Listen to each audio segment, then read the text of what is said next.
Marvel Snap had a load of new cards drop with the Visions of the Future season, and we just talked about in the last video the season pass cards Vivision and Sparky. Today, we are doing good or garbage specifically for Moira X, Omega Sentinel, and that other one. Let's find out what decks I have built to test these cards out. Now, these cards came out last night. I have not seen any statistics on these cards. I have not played against these cards very much, so I'm going in completely blind. And I am aware that at launch, there was a small bug with Moira X. We will not be utilizing that bug during these play tests. So let's take a look at the 5 decks that I'll be testing to determine are Moira X, Awesome Andy, and, oh yeah, Omega Sentinel. It's early, bear with me. Are they good or garbage? Let's go find out. Let's go take a look. Okay, so this is what we're testing today.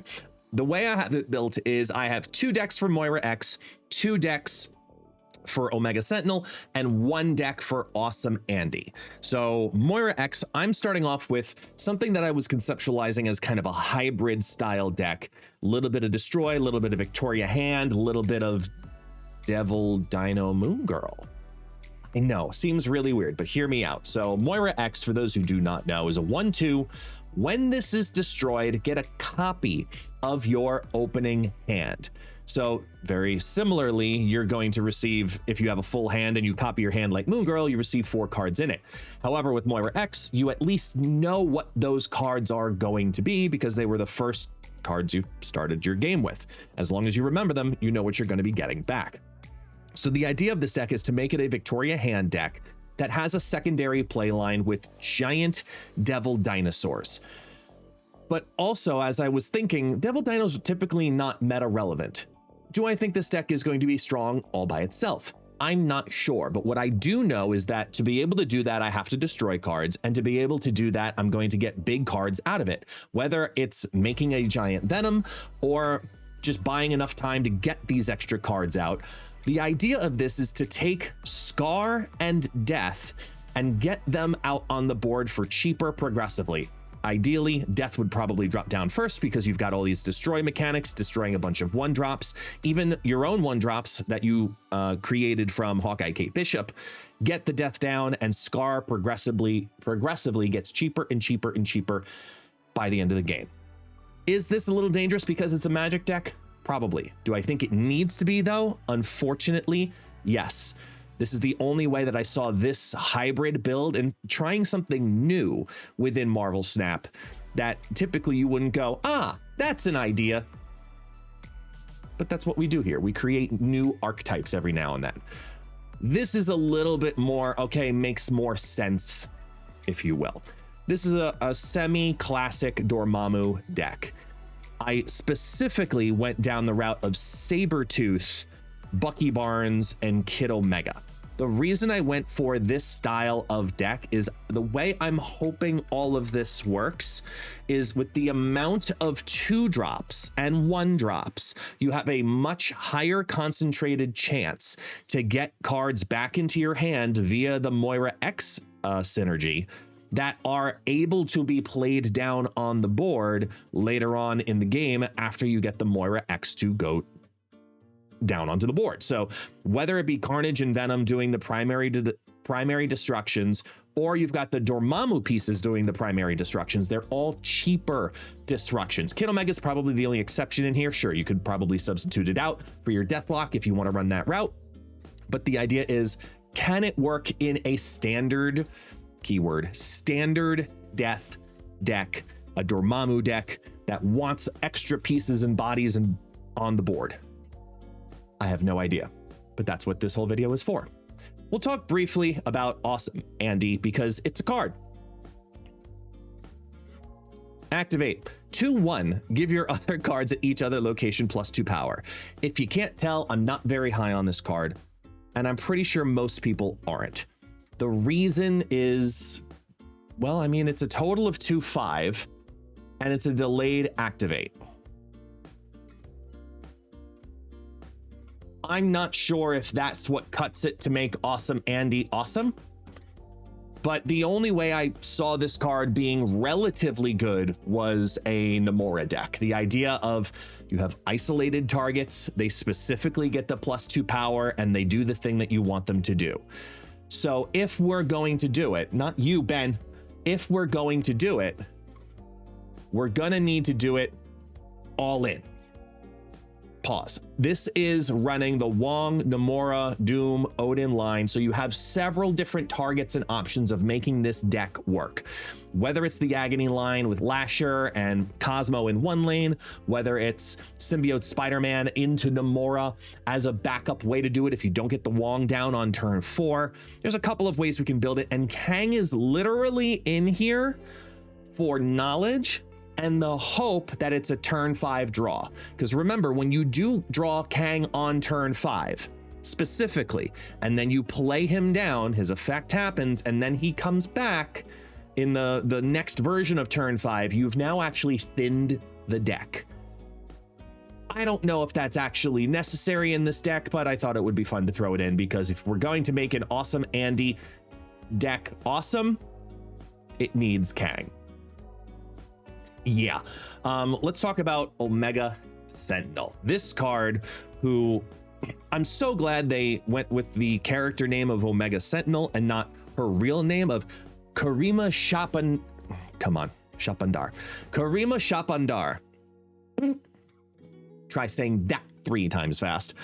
It's a 4/3. Activate, afflict the highest power enemy card with -7 power. So total output is a 4/10. Now, this is a card that's going to get better with time, especially by the end of the season when we get to Jocasta, and we'll talk about Jocasta in a future video. But right now, I see this as 2 very specific homes, and I think most people initially would agree. Affliction, right? It literally says the word afflict in it. The scary part is that it's a 4-cost afflict card. So what you're essentially doing with this deck is you're saying, no matter what, I'm playing a 4-cost card on turn 4. Every time, no matter what. So it is a heavy loaded deck. And I went back and forth of, does it need Zabu? It can justify Zabu. And if you put Zabu in this deck, you probably need to take out Anti-Venom. And that feels weird to me because it's a Luke Cage deck. But I love Malekith in this style of build. I love Wiccan in this style of build. It makes total sense because we're doing the Quicksilver Domino synergy, and let's see if it has enough strength as a 4/10 in total to hold its own.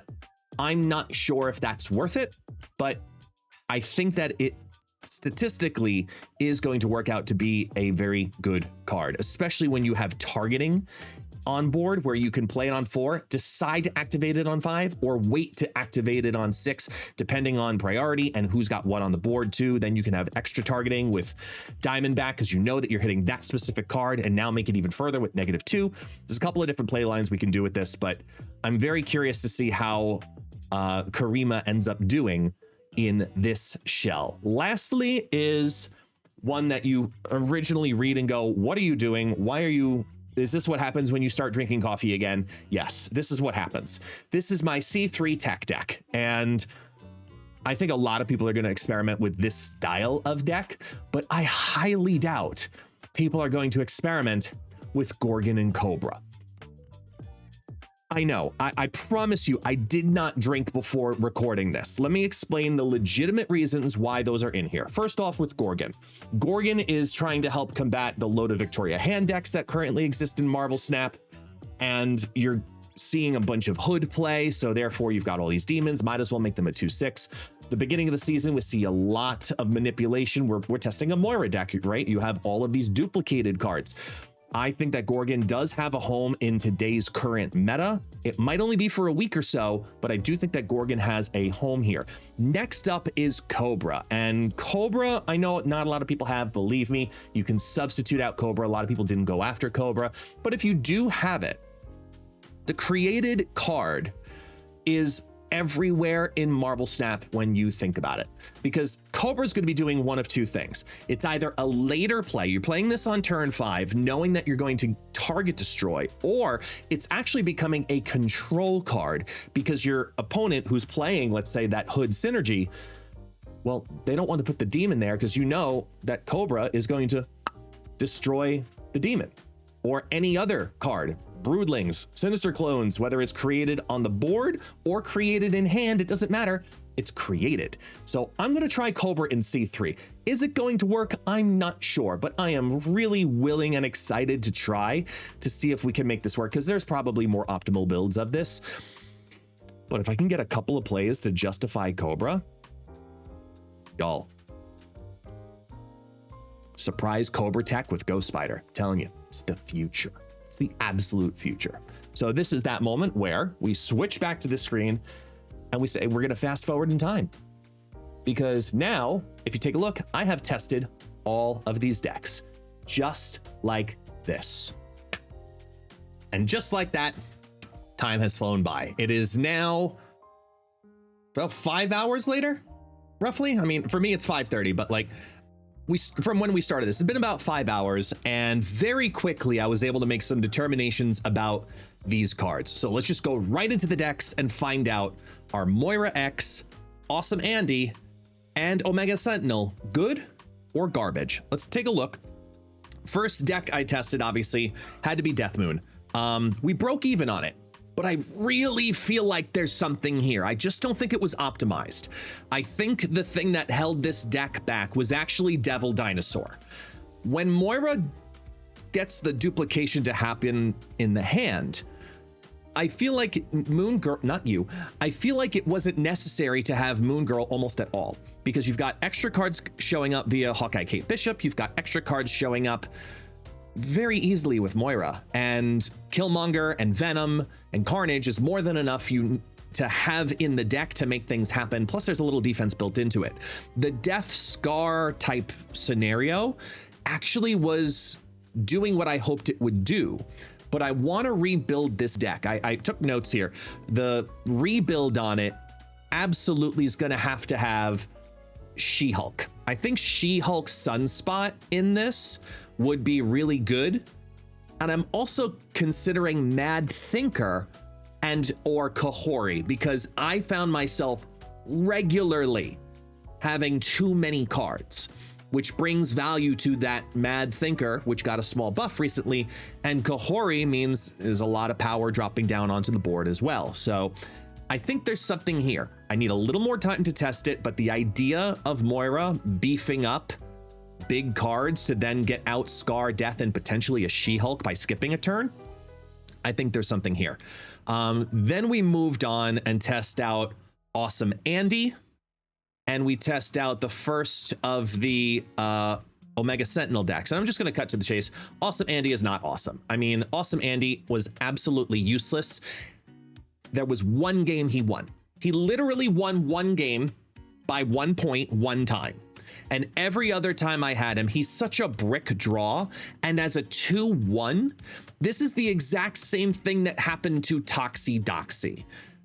We really need Awesome Andy to be a 2/3 to be worth having any value in the deck. The deck overall, look, it's an established archetype. It's Namora. Most of the time I was doing the Namora shenanigans, and Kang did have a purpose in a couple of retreats.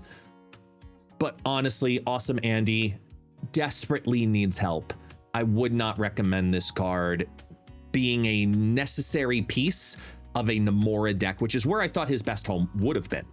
Then Affliction for Omega Sentinel. Omega Sentinel, wow. I mean, the amount of times that -7 power in a different lane came in handy was actually quite high. Now, I broke even 9 and 7 roughly, you know, and look, I was very distracted. I was going on a monologue at that point during that. So I know I wasn't focused. A much more focused Affliction player would absolutely be able to pilot an Affliction deck with her 10 times better than I could. So if I broke even, a better player, and I know I'm not the best player, nor will I ever claim to be the best player, will absolutely be able to dominate with an Affliction deck, because her power in a different lane is really, really strong. But that was not her best home, in my opinion. Her best home by a mile was C3. C3 was the best deck of the day. And when I tell you the MVP of that deck was not Omega Sentinel and was Cobra, I was so redeemed. I can't tell you how many games I won because of a destroy on Cobra and the control of people saying, oh, well, Cobra's in that lane. I can't put my Brood here from their Surfer deck, or I can't have my Summon here. Cobra's value, I think, is incredibly underrated, yet alone in C3. This deck did incredibly well, and it was consistent. Every time I played Omega Sentinel down, it created such a panic where alternate plays ended up appearing on the board by the opponent, and it still played around it. This was an incredibly strong build. I'm going to recommend it, absolutely, if you do have her, because it was a better home than Affliction. But again, I'm just not the best Affliction player in the world by a mile. The Affliction deck probably needs a little more tweaking. The C3 deck, I would play this as is. I would recommend this as is. Make your substitutions as necessary. You want to throw in a Killmonger, have fun. But it was really, really, really strong. Lastly was the Dormammu deck for Moira. And this one tanked. And I'll tell you why. I know exactly why. I ended up taking for granted how many cards would reappear back in my hand, because when Moira is a destroyed card in a Dormammu deck, she doesn't bring back 3 cards. She brings back 3 cards and the opening 0 cost summon. That's 4 cards. So I kept missing the potential second summon or third summon. Well, second or third 1 cost, 2 cost summoning spells, because my hand was just full. And then I'd get another 0 to have to play down. I bricked it because I had Sabretooth in here. It just was not doing what I wanted it to do, but it's really close. I think there is something here. I'm going to talk to my buddy Tucker, who's a death enthusiast, and I really want to go down the path of needing some thinning in the deck. So I'm taking out Sabretooth in the future, probably put in either Angel or Makari, just so that way there's room in the hand regularly and there's extra cards to destroy. I don't think Bucky was the call in this either. I don't know if Nico is the call in this. I know that feels weird to say, but the deck structure has legs. The deck I ran did not. I felt very confident with Moira as the card with the highest ceiling. I felt that Omega Sentinel was the card with the best plug-and-play ability because it's great stats and it fits into several different strong archetypes. And then there's Awesome Andy. So overall, are they good or garbage? I think it's pretty obvious how I feel about Awesome Andy. He's not awesome. He is garbage, without a question of a doubt. Moira X and I'm going to put a confident and on Omega Sentinel. Both of them are good. Both of them are worth your resources and trying them out in a variety of different decks. I think that, again, Moira X has an incredibly high ceiling where there's going to be new types of decks that emerge because of what she can do for so cheap. And I think if you end up with a Omega Sentinel, which is a solid 410, it's got Affliction, it works in C3. I mean, it's just a great flexible card and it hits targets in other lanes. I talked about it earlier. There's control elements that we could experiment with that. Lockdown. Look, there's lots of cool stuff here. There's lots of cool stuff here. I just don't think it's Awesome Andy. I think it's the other two. That is how I will rate them based on their initial play styles. And again, this is super fast. This is the first, what was the total number of games? We did 66 games in total. Not a great number to end on, but 66 games in total just to test out these cards and get a quick feel for them. Moira X has a really high ceiling. Omega Sentinel, going to be a very regularly present card. Get used to seeing it. And please, for the love of everything, can we give a buff already to Awesome Andy to make him awesome? Because his VFX was quite cool. And that's about it. Alrighty, y'all? That's it. If you like this series, you know the drill. If you made it this far, like, subscribe, and as always, see you next time.